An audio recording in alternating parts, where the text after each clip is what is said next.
why I think it's important that I speak to you, there we go, is because so often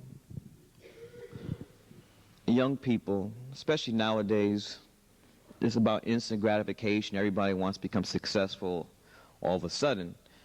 And anytime you read about successful people or hear them talk, for them, most of the time they never talk about the hardships they had to go through. So you think that whatever success they achieved happened overnight.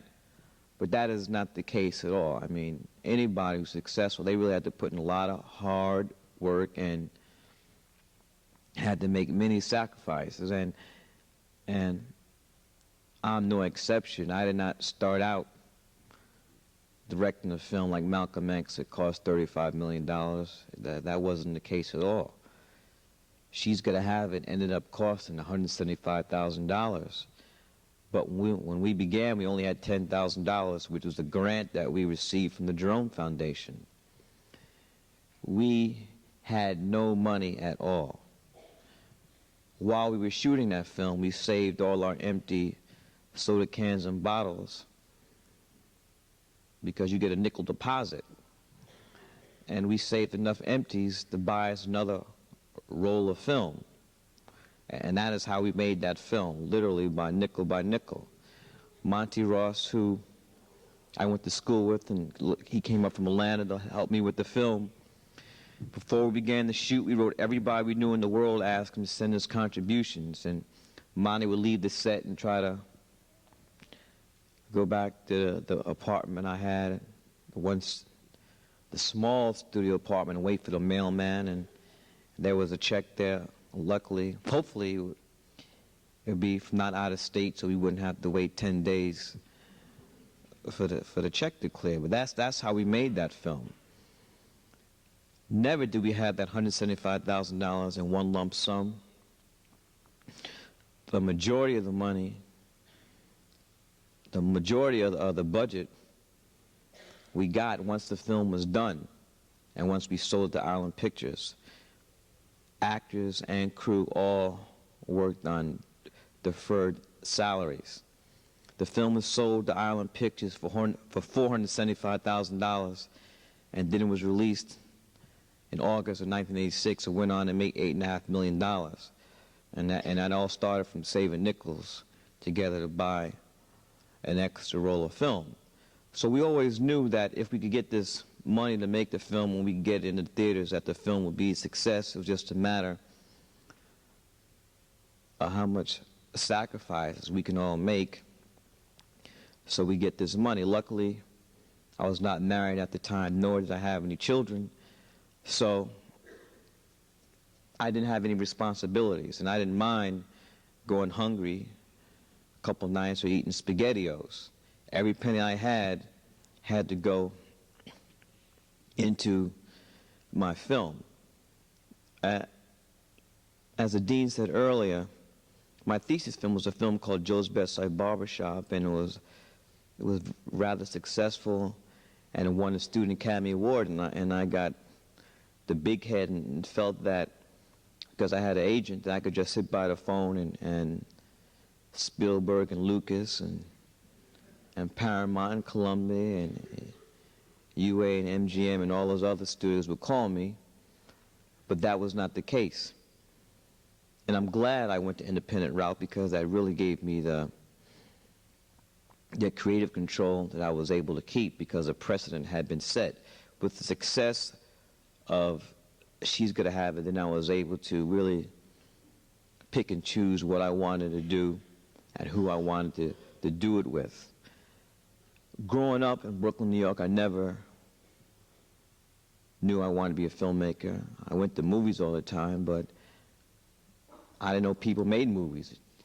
You just went to the movie theater, ate all the popcorn you could eat, drank all the Coke you could drink, throw stuff at the screen, try not to get thrown out of the theaters, and that was it. So, unlike most filmmakers, I did not grow up wanting to be a filmmaker. Like most boys my age, you know, we wanted to play Major League Baseball. But luckily I woke up and seen that genetics was not going to comply with that wish, and I was able to really divert my energies into something else. It always bothered me growing up with the scarcity of African Americans on the screen or on TV, and it was just amazing to me just looking outside the window or on the block and seeing all this richness of African American culture, but I never was, it was very rare that you would see that on screen. And once I decided I wanted to be a filmmaker, I made it my goal that this is what I wanted to do, to put it on screen, and pro and con.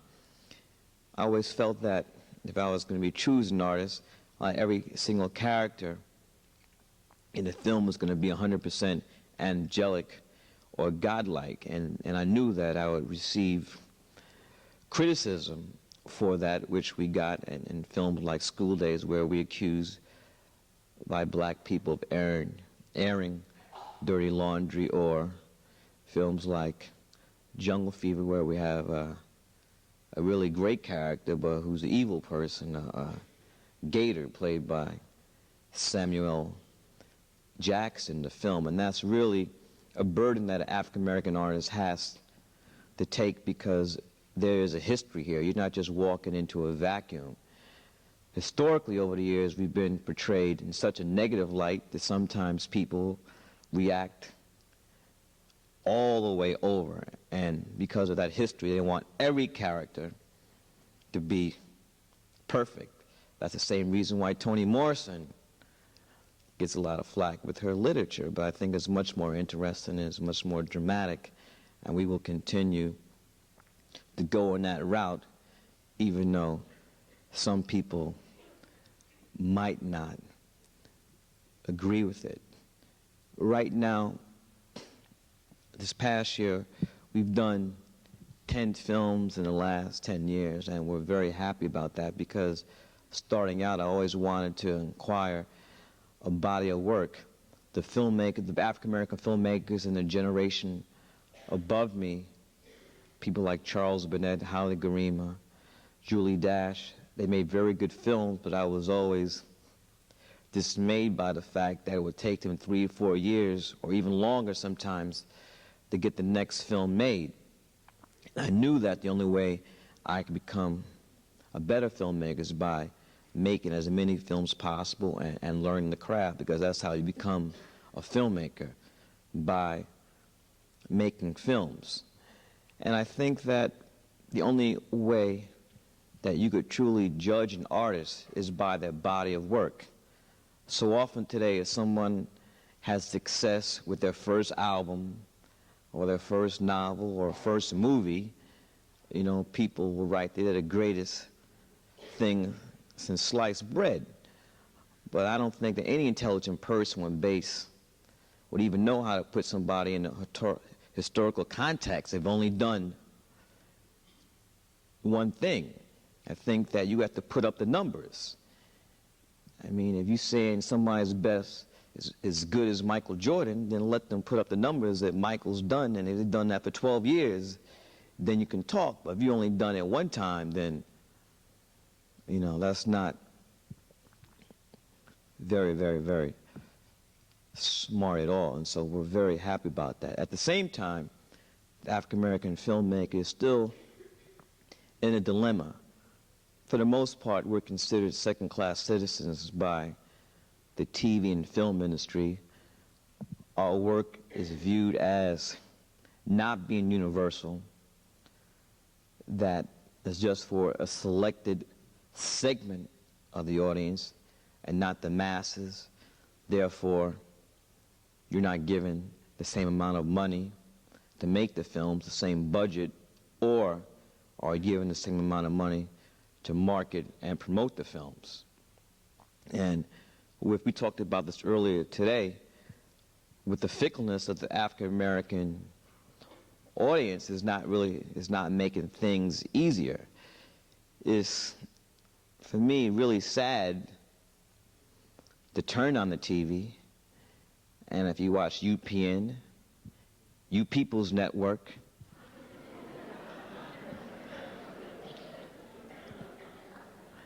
and see shows like Malcolm and Eddie, Homeboys from Outer Space. I mean, to be honest, I'd rather see original reruns of Amos and Andy. You might as well do that.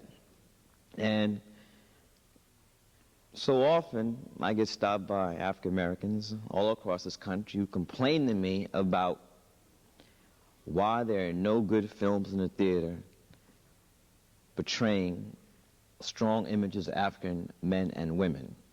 And I get this again and again and again and again and again. And then, for the most part, when those films come out that I think would kind of satisfy that thirst, that urge, those films are not patronized at all. There is a glut of material, a glut of films in the theaters today. Hollywood really makes too many movies. And theater owners cannot, for the most part, cannot sit on a film. If that film does not, if it opens on a Friday, if they don't get those numbers that Friday, Saturday, and Sunday, you can be sure that next Friday another film is going to be in there. And I think that's something the audience really have to understand. If you are going to support a film, we're not talking about Independence Day or blockbusters like that, but films that might be independent somewhat or smaller in budget, you really have to go out there and support them that opening weekend. Some of these films being like Once We Were Colored, a very fine film, Daughters of the Dust. And we were very disappointed with the turnout for Get on the Bus, and we felt that this film will hopefully address this urge I was hearing about all the time, but nobody went.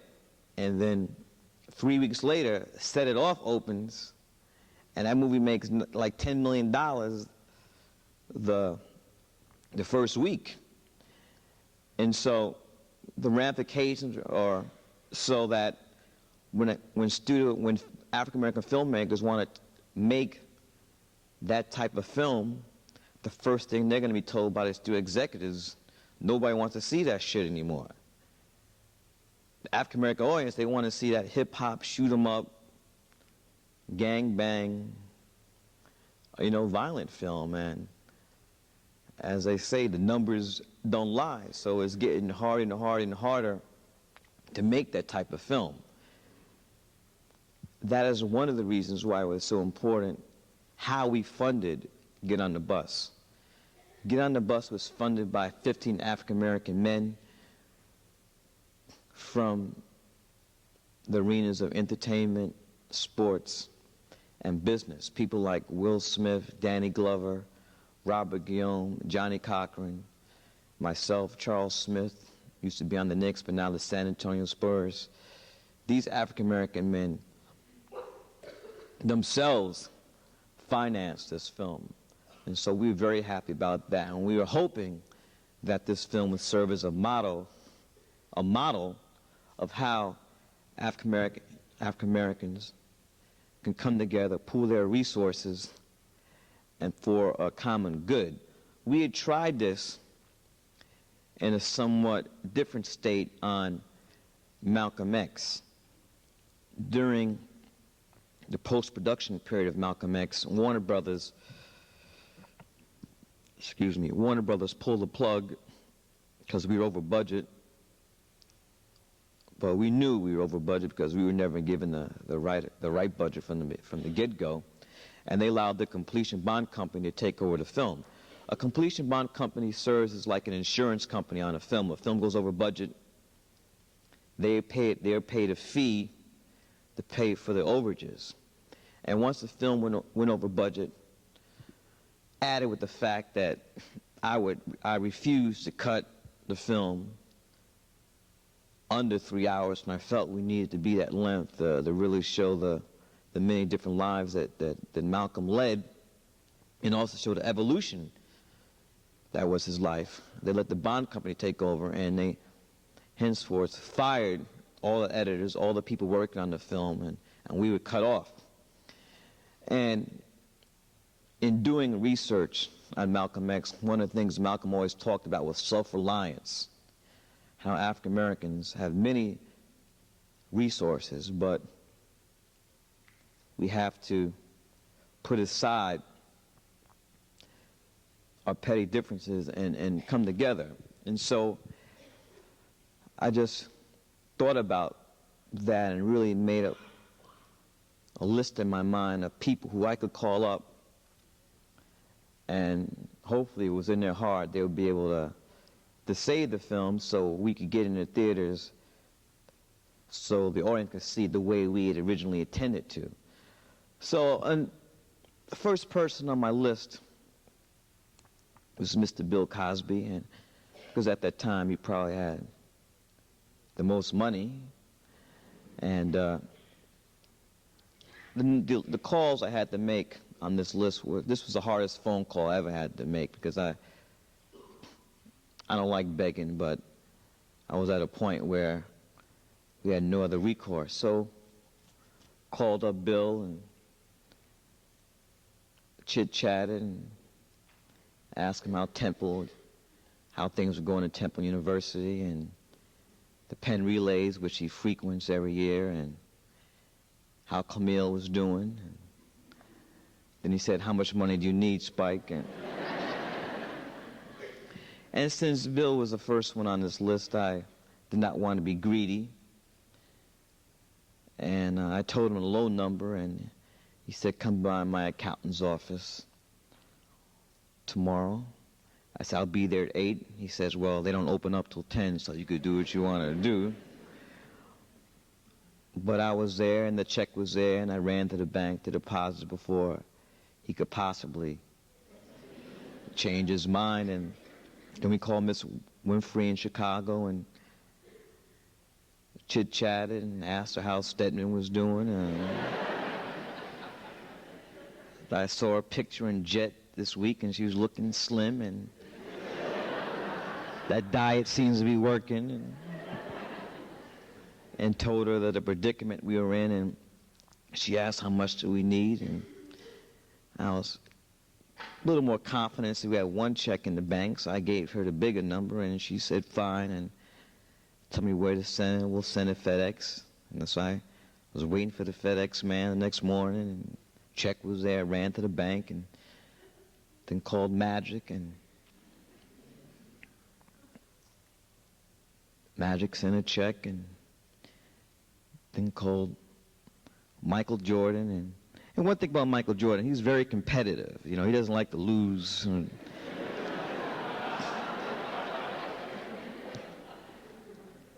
Or to be bested by anyone. So I made sure to tell him how much Magic gave.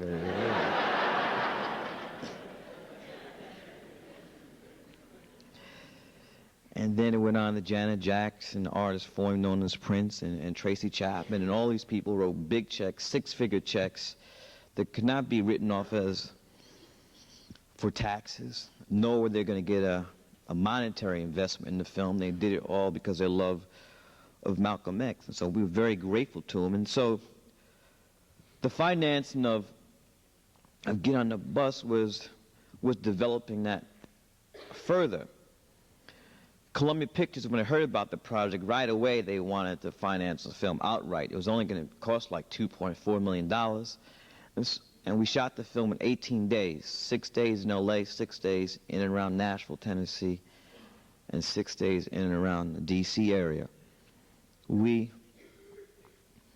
we weren't going to go for the okie doke, so we told them, no, we don't want your money. We'll let you distribute the film, but you have to do it for a price. So even though the budget was 2.4, we sold it to Columbia for 3.6. And so with that money, that excess money, we were able to distribute that amongst the investors. Now, $2.4 million is not a lot of money, but we still had a very, very hard time of raising it. All we were asking people is to put in $200,000. And I'm not going to name anybody, but we asked people who had buku money but refused to invest in the film, even knowing that they will receive their initial investment, $200,000 plus interest, before the movie opened. And very rarely do you ever invest in a film and get your money back before the movie opens, especially when the studios have a way of accounting. Let's say films like Forrest Gump, still have made up over $500 million, still say they lost money with the two separate books that they keep. So there's a great opportunity for them, but still they said no. And the hardest thing that you have to deal with is really self-hatred amongst African Americans. And this is something that's been taught throughout the years, where, it's all right to hang with the brothers and stuff like that, but when it comes to your money, no, not messing up my money. I'm getting me a Jewish lawyer, I'm getting me a Jewish accountant, and that's it. When I build that $18 million house, I'm getting me a white architect, a white interior designer, and all that stuff, because we've just been taught not to trust one another. So that's the hardest thing that you have to deal with, and hopefully we'll get to that point. I follow sports very closely, and I was talking to Buck Williams, who's president of the NBA Players Association. And I said this earlier today, there's no more visible group than the players in the NBA, nor richer than these brothers. If you pooled the visibility with their resources and the money these guys make, big changes could be made across the board, but we're not at that point yet. That is the reason why 99% of African-American professional athletes have white agents. I don't understand that. If you have the NBA, which is 90% black, NFL, did anybody watch the game yesterday? Did you see when they put the starting lineups up there? NFL, at least 75% black. And if you add the Latin ball players in Major League Baseball, it makes them more than a third. So it's really inconceivable that if that's the case, then how could 95% of professional African-American athletes have white agents? So that's the mindset that you really have to work with. But there are a couple players, in particular Reggie White in NFL, who's really trying to do some things. He was telling, I did something on Reggie, and I went out to that 49er Green Bay Monday Night Football game. He was saying that, if you might not know, Reggie's a minister, and his church in Knoxville, Tennessee, was burnt to the ground. It was one of the many victims of the recent church burnings. And when Reggie went around to the hundreds of players in NFL that had to match their dues for fun to help build these black churches, it was the black ball players you can get the money from. John Elway wrote the check. Other brothers, they weren't hearing that. Reggie's just doing that to hype himself up. And so that's really the mentality that we have to deal with. I think it's very important, especially as we go in the 21st century, the next millennium, because it's going to be about ownership. Who owns what? And that's what's going to be, everything's going to be based upon. African Americans are the biggest consumers in the world. We buy more alcohol, more cigarettes, more hair products, more sneakers, more Hilfiger, more Timberland than anybody. But when it comes, do we own these companies? No. In the past year, 1996, we spent $380 billion. If you just took that money, That's like the fourth largest gross national product of any country in the world. And all that money is just going out, out, out, out, out, out, out. So hopefully it only takes a couple people to start things going, and that's really what I hope to do in the future, because I love sports so much, just trying to galvanize some of these brothers and light a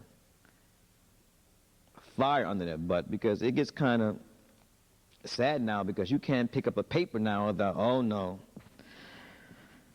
another guy beat up his girlfriend, pushed his pregnant girlfriend down the steps, or got caught in such hotel freebasing. I mean, it just goes on and on and on and on and on.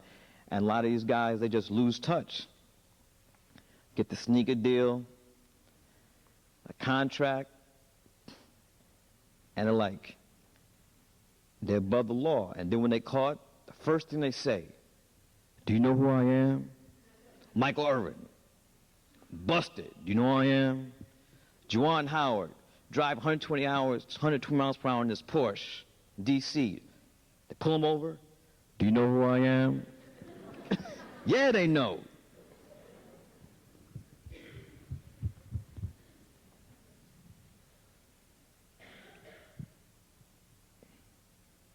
At this time, do we have a microphone on the top? Yes, we have one on the top and two on the aisles. So why don't you come down and ask some intelligent questions, and we can start.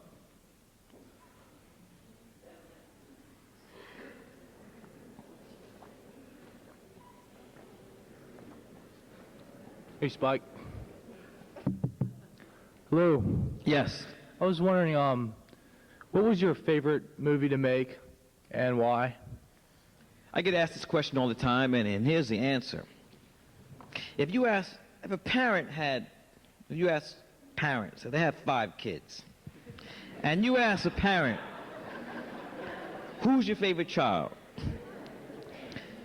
Most of the time they're going to lie and say they love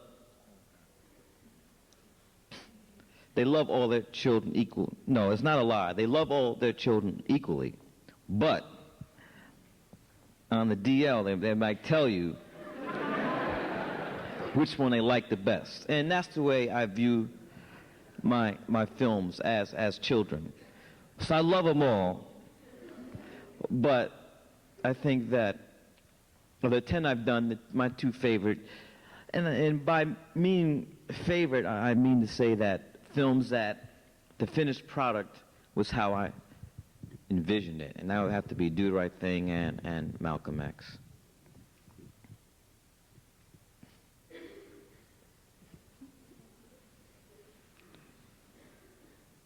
You got to get to the mic, sir.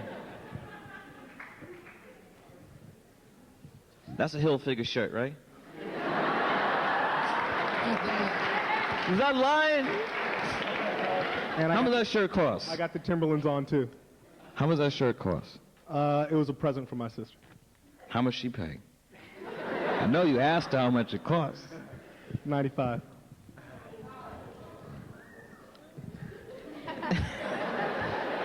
Patriotic brother, too.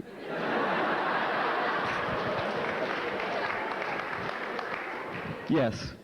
I was wondering, you mentioned some of the African-American filmmakers from the generation before you. I was wondering if you could expand on that and tell us some of the filmmakers who you admire and who influenced you, and some of the films who influenced some of your work.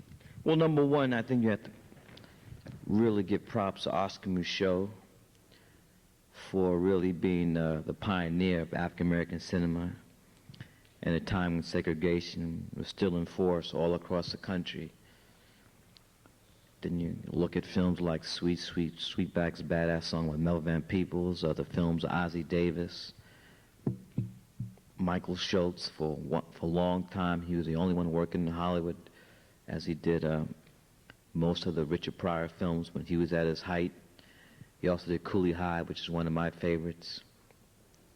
Martin Scorsese is a great influence on me, and also a filmmaker, independent filmmaker named Jim Jarmusch. You might know his films, Down by Law, Stranger in Paradise.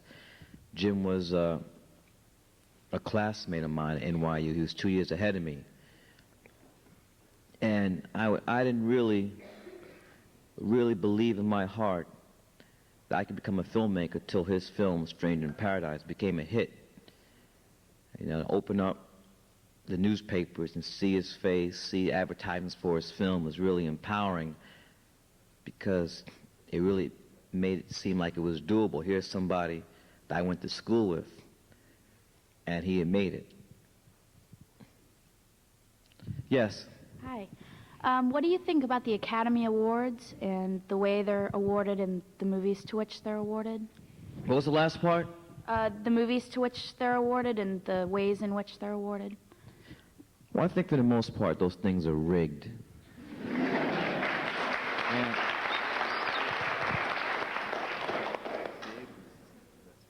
And I was really,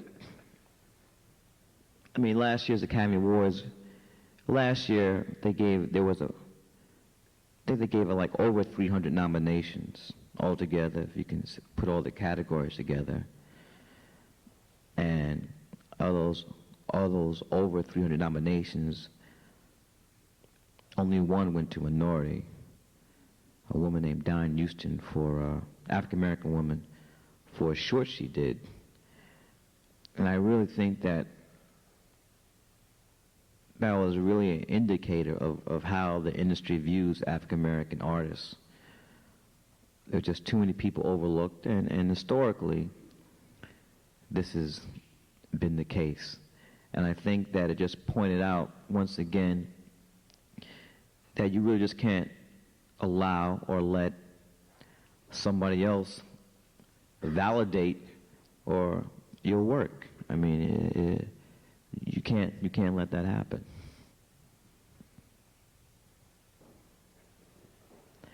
And so I think Hollywood, they pride themselves on being liberals.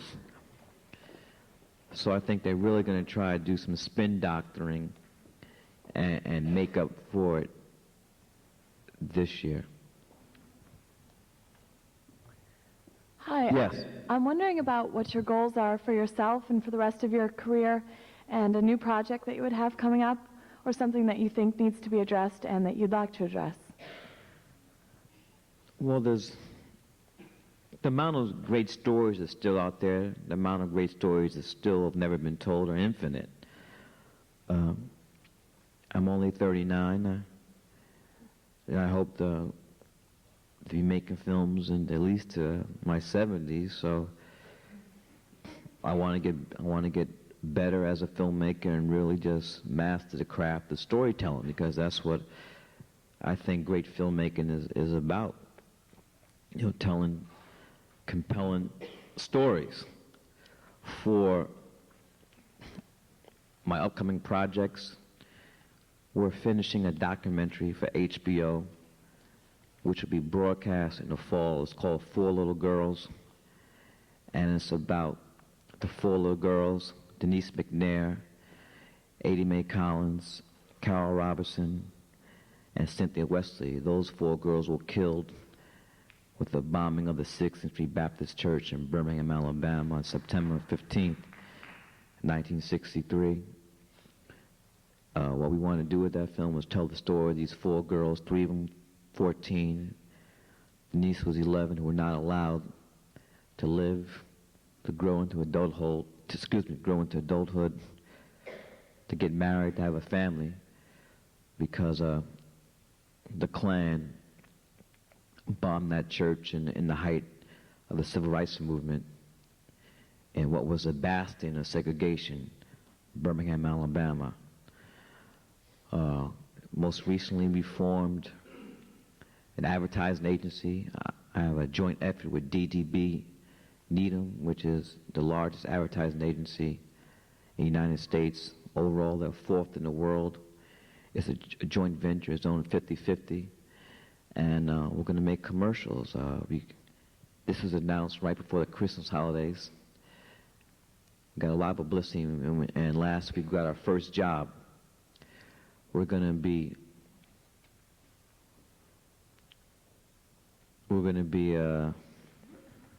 doing the commercials for the rematch of the Mike Tyson Holyfield fight for Showtime.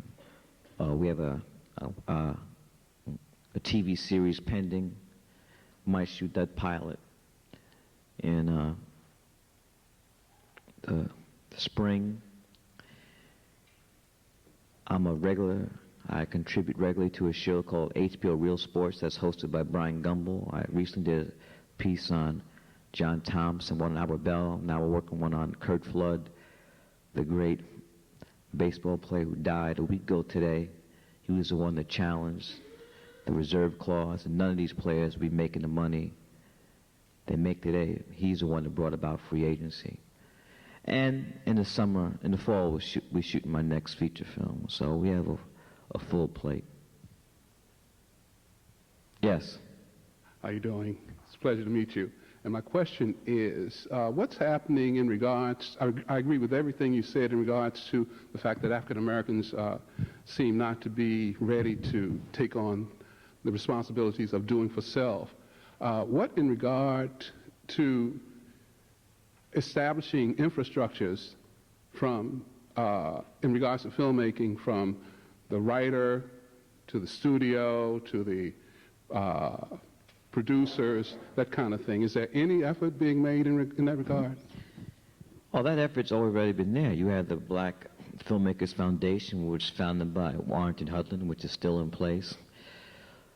I don't think that's the problem. I think the problem is financing. I think that there are many scripts out there and many talented screenwriters and directors out there and had the projects.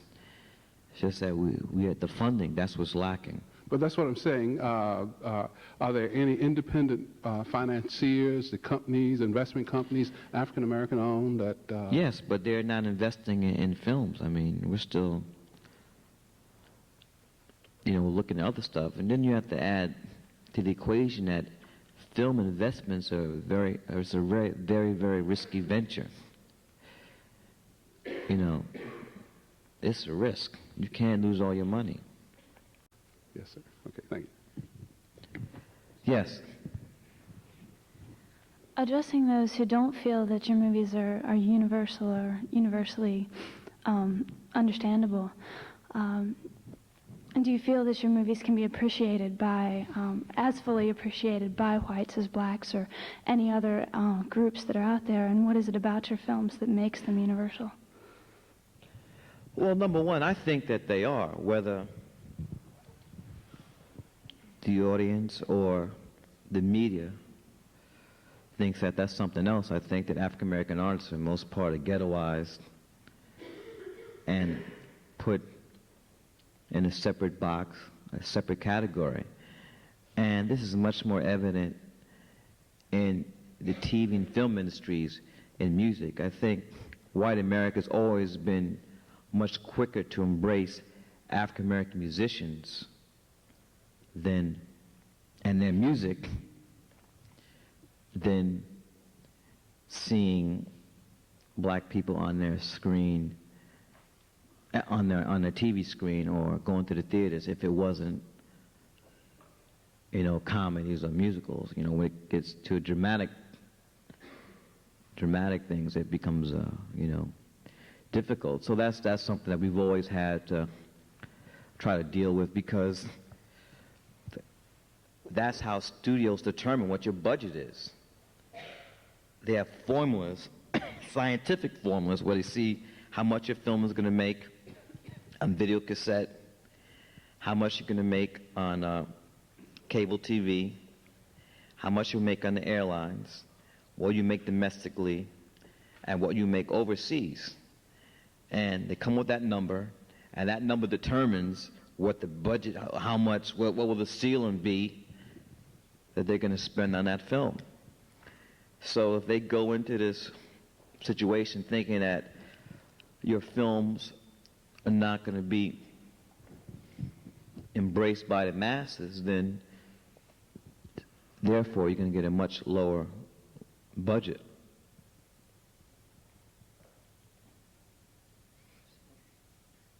But, and maybe to further answer your question, some people think that black or African American is limiting, limits you. I know Whoopi Goldberg hates to have the word black put, she's not a black actress, she's a human being. And I don't necessarily see that. I think that, our culture is universal. This always has been.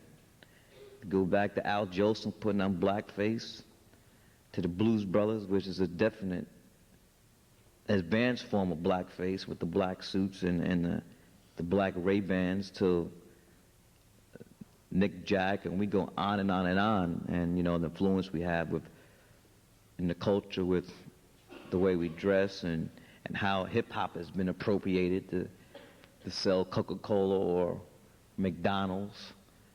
So I don't see why this distinction should arise when you're dealing with films also. Yes. Hi. From what I've seen, in addition to African Americans, it's also been Indian Americans, Hispanic Americans, and Oriental Americans that are unfairly represented in the entertainment industry. And like lately, in the past 5 years or so, I've seen a token Indian American or a Chinese American thrown into different scenes. And my question is, do you think that this is promising? Like, I mean, I know it takes time to have a reform in an entire industry, but do you think this is promising the way it's going now, or do you think it's just a sign of political correctness that's going to pass? Well, I think that the only way that you really change the image is if it's those people getting control of the work that's on TV or in films by writing and directing it. I think that that's where the change has to come. If not, those are just going to be token things, and it'll just become a trend, and after a while they'll be swept to the side till the next trend is in. Yes? Yeah, I'm wondering if you, like, aside from the films, if you'd mind discussing the recent high-profile trials that involve African Americans, and like especially the Simpson case and Which Michael one? Irvin. Simpson case and Michael Irvin, and what you think the ramifications for race relations, and even if you don't think they relate at all to race, but if they're just purely legal matters. Well, number one, I think that if you look at the case of Michael Irvin, it was really interesting to see how the press jumped on him and Eric Williams before they were allowed to present their case. They were presumed guilty, and then it turns out that this lady was not telling the truth. And a lot of people tell you that's one of the reasons probably why the Cowboys lost that game, because there was such a big distraction. Now, what's the other case? O.J.? Definitely, yes. I think the O.J. case was very interesting because, number one, I think it really just, for me, put in concrete terms the gap there is between white Americans, African Americans in this country, and for the most part, is people don't want to talk about it, and it's swept under the rug. But it takes things like the Rodney King verdict and O.J. verdict to push everything to the forefront. And what was really amusing to me was to see the outrage on the part of white America with this verdict. And because of this one decision,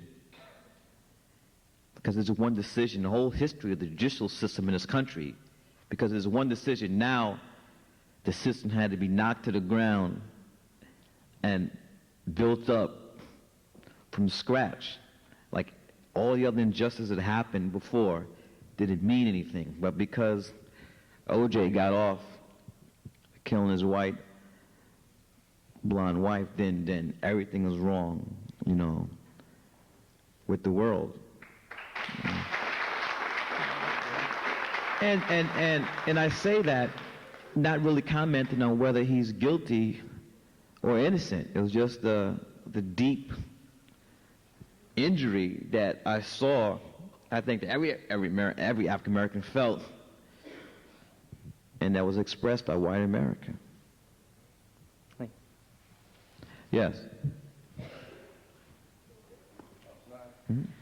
How you doing, Spike? So,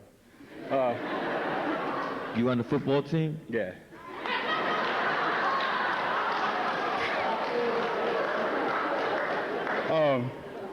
I was just wondering, I've seen, I guess, almost all of your movies, except for Get on the Bus and I forgot which one that was, but I was wondering, there's a lot of scenes you show where, in a lot of these movies, where there's a scene where the person is floating. And it just killed me. I just wanted to know, it's good that you're here tonight so I can ask you this, you know. So I just want to know why the people float.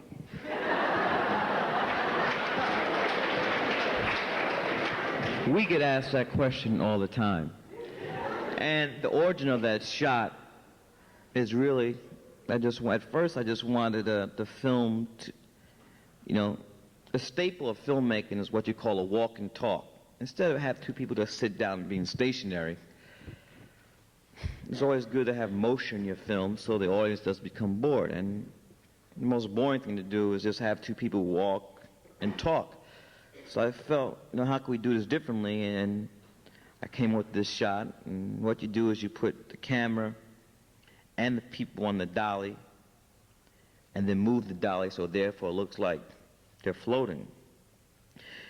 But after doing that 2 or 3 times in the film, I felt that, you know, we've done that. Now we have to try to use that shot dramatically so it fits. So it's not just showing off, so it really helps tell the story. And I think that the first time where it really worked was in Malcolm X.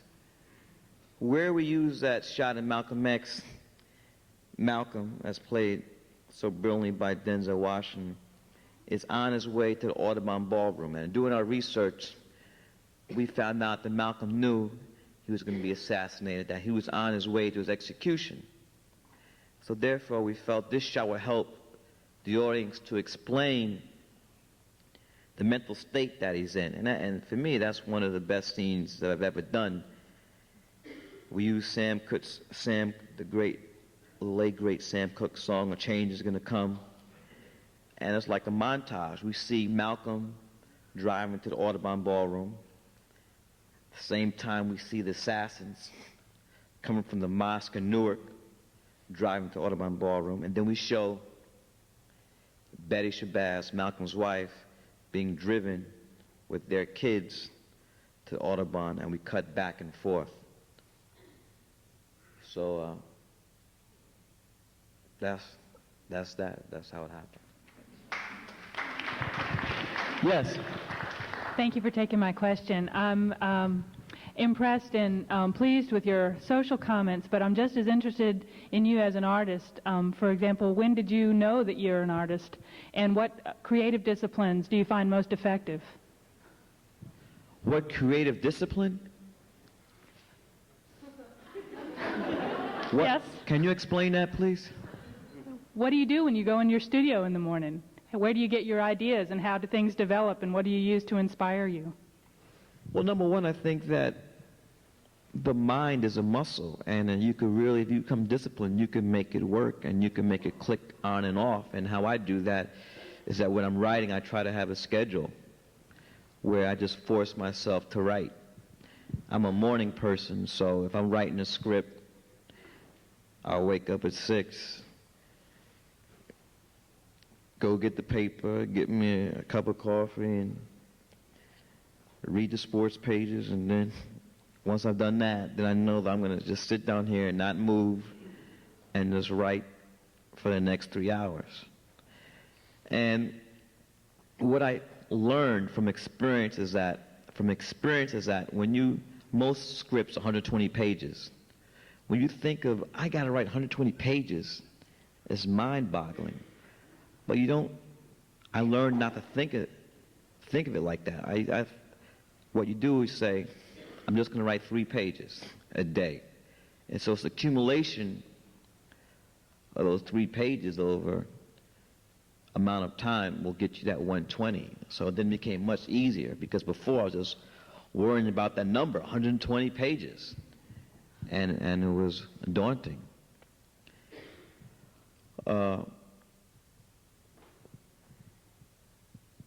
Where creativity comes from, it can come from anywhere. I think that film, of all the arts, is the most collaborative. You can get contributions from, when people see a film, they say everything that's good about it is the director. That's not true. I'm always commented, and people always commend me and Do the Right Thing for the red wall that the 3 guys sit against. That was not my ideal. That was Wynn Thomas's ideal, the production designer. So, you try to get as many coherent ideals and molded into one so it's cohesive. And that's what you do in filmmaking. Yes? I recently read a book on 1970s era, black market films, such as, for the African American audience, such as Blackula and similar films like that. And I guess I was curious if you felt that they developed the genre of black filmmaking and was a positive thing, or if they kind of created a perception of black films for the black market and kind of hindered black artists. No, I don't think the black exploitation era was a hindrance. I think that it gave a lot of people training, gave a lot of actors work. What was disappointing about those films is that they never developed. Story-wise, production value-wise, and that is why the African-American audience stopped going. At the beginning, it didn't matter how bad the film was. We were so starved to see ourselves up on screen that we would go see any type of stuff. But that thrill, will not last forever.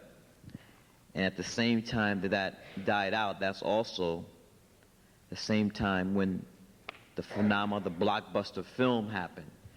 And Hollywood started to make these films that everybody was seeing, so they didn't have to make everybody, whether you were black, woman, whatever, people going to see Jaws, a film like this, so you didn't have to make films that dealt with any segment of the audience.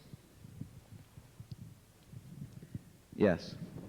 I was wondering about if you could almost clear up the message you were trying to convey in Do the Right Thing, and explain to me as to why Mookie threw the garbage can through Sal's window. I know it's a question that you've been asked before because I saw it on C-SPAN, but I want you to answer me. No, that's a good question, and this is a question I think that people asked me before about, the gentleman asked me before about the O.J. case, and I think that your question is an example of the gulf there is between black and white people in this country. That film came out in 1989. Not one African American has ever asked me why Mookie threw that garbage can through the window. But when people do ask me about that film, even before when white Americans ask me a question about Do the Right Thing, before the words come out of their mouth, I know what the question is, and that is, why did Mookie throw the garbage can through the window? And I think that's a comment right there with that disparity on that question. The reason why Mookie threw the garbage can through the window is because at that moment,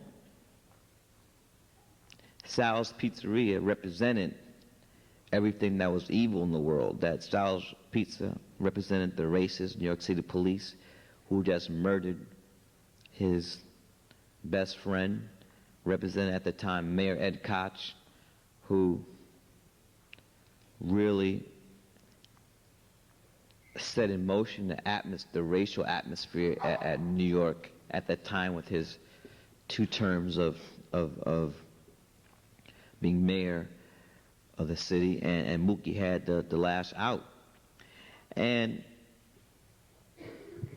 not you, but in reviews of the film, it always interested me why the reviewers were more concerned with white-owned property than the life of a human being. You know, it was never brought up about the murder of this young black man, but I think that just shows that they didn't see him as a human being. They just saw him as another one of these young black thugs walking around this big boombox being a nuisance. So, more emphasis, their concern was about Sal's Pizzeria, which was burned to the ground, and not the fact that the reason why it was burned to the ground was because a murder just took place in front of that pizzeria. Yes. I was wondering what made you decide to take over Arthur Ashe's speaking dates or speaking tour after his death? What? I really don't know what you're talking about. One of my friends said they heard you speak. They saw me where? In New Jersey. Speaking after Arthur Ashe's death, that you agreed to take some of his, or speak at some of the locations which he had planned. Is that not? You know, I don't really remember that. But if that did happen, Arthur was one of my heroes. So if he had some engagements and people were expecting him to come and he was no longer amongst us, I thought, you know, it would be an honor to take his place. But I don't remember that ever happening. Okay.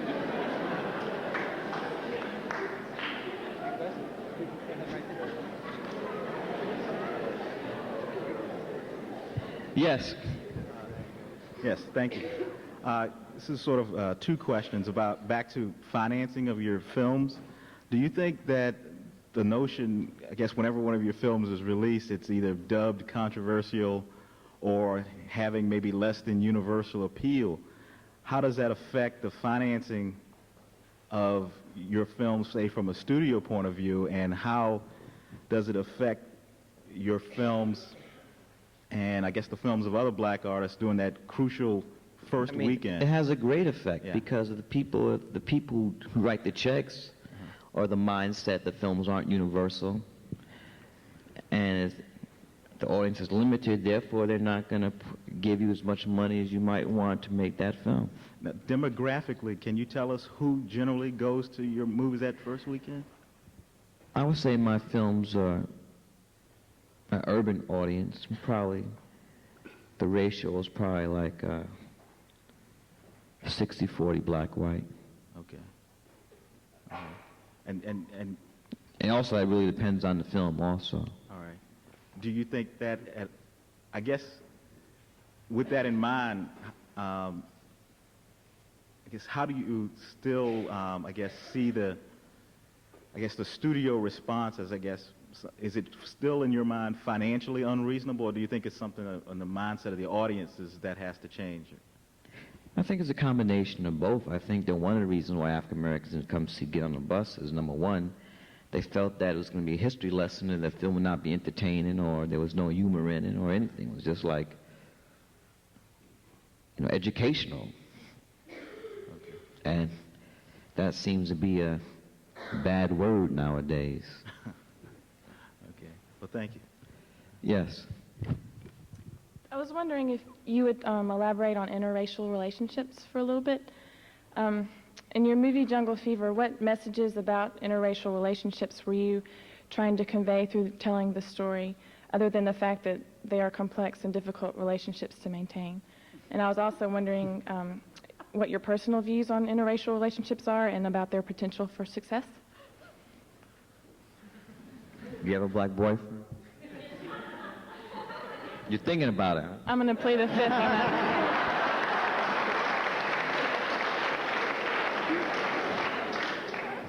Pardon? You can answer. Do I? Yeah. Technically, no.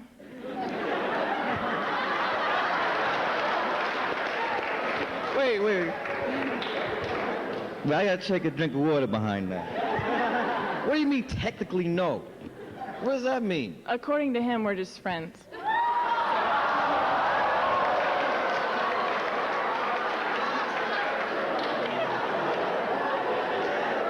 And you went for that?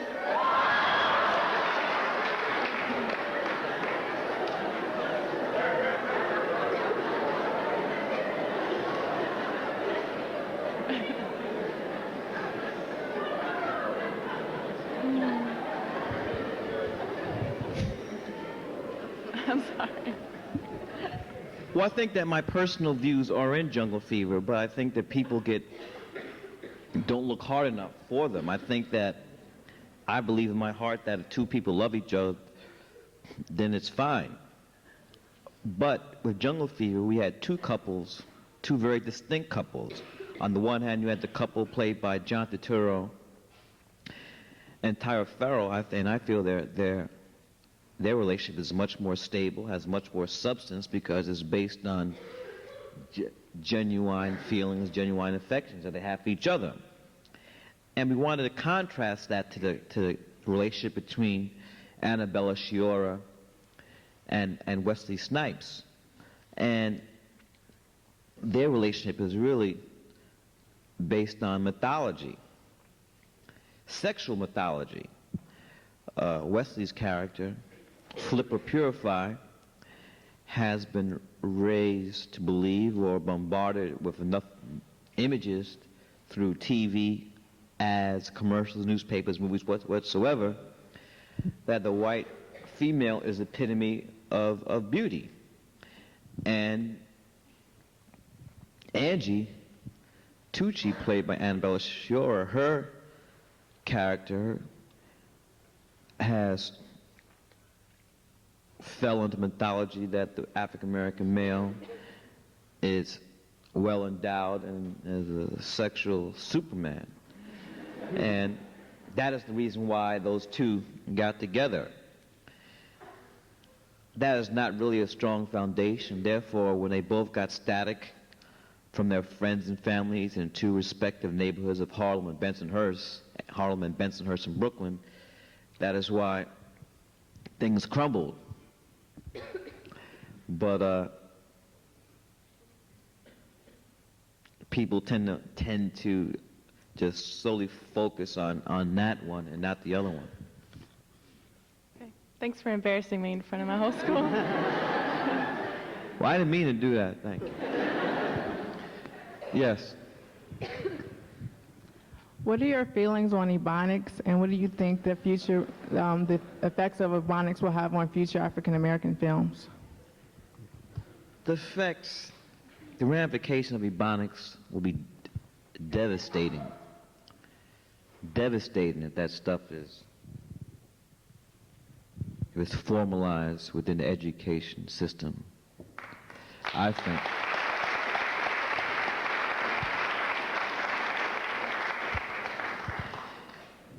It'd be really dumb and stupid.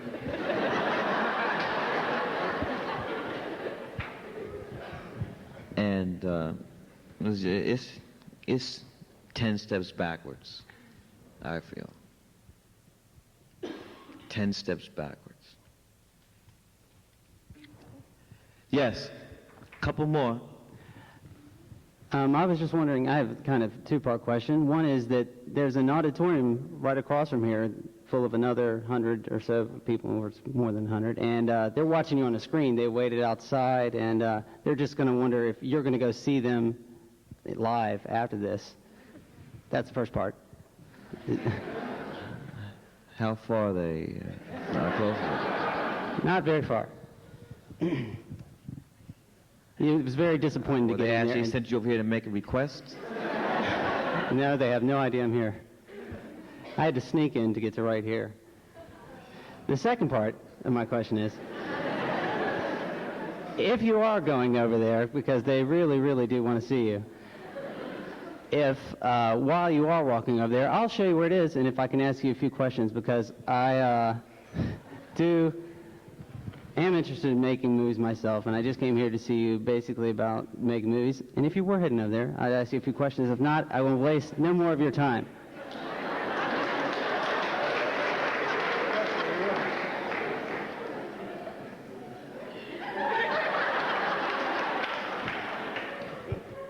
What was the question, though? The first part would you just be seeing the people over there in the next auditorium. I'm talking about the second part. What are my questions? The second part was, while you were heading over there, if I personally could ask I know you about some the second questions. part. Yeah, I know. I'm kind of crazy, so you have to watch out. Thank you. Yes. I basically have 3 questions. The first question is, Pick the best one, baby. does your production company have a trainee program or internship program? Yes. And how could I get involved in something?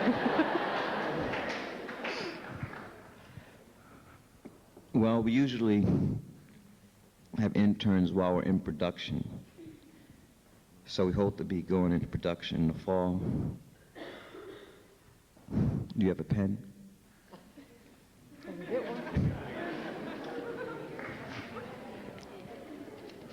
Give her a piece of paper. She's a college student right here. 7. The fax number is 718-624-2008. So you can send a cover letter and your resume. Got it? Last question. Spike, it's good to see you. I'm down here from Brooklyn. Been down here about 2 years. I'm with Reggie, as you can see. And I saw you coaching on the sidelines last night. And I tell you, they can use you out there during hard times. You know, I got basically all of your caps, of course, from Brooklyn Tech, because I shop in your shop all the time when I go visit my parents. And I just want to let you know that it's real good to see you again, deep down inside my heart. And I'm a Yankee fan just like you, and a diehard Knicks fan. And we got to pull it out with Patrick in the middle. We got to pull it out.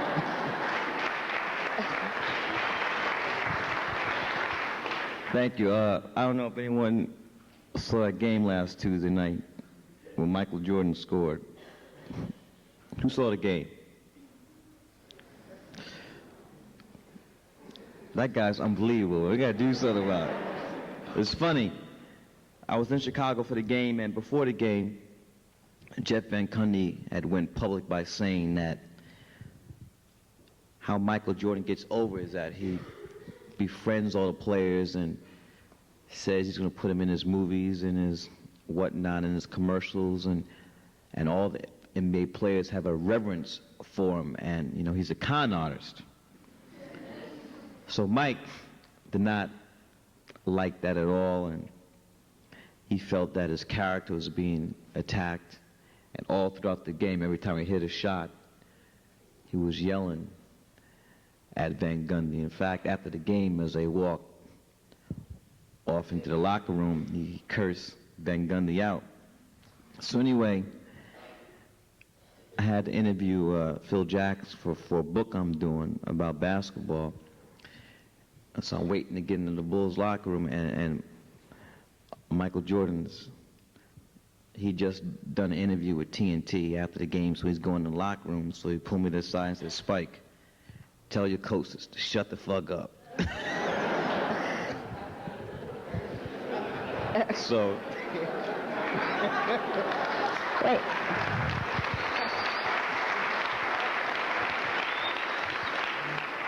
I mean, there are some players that you could egg on and goad, but Michael Jordan is not one of them. You don't say anything to get him mad, and I know I talked to Reggie Miller, but I don't say anything to Michael Jordan. Thank you. Okay, wait, Spot.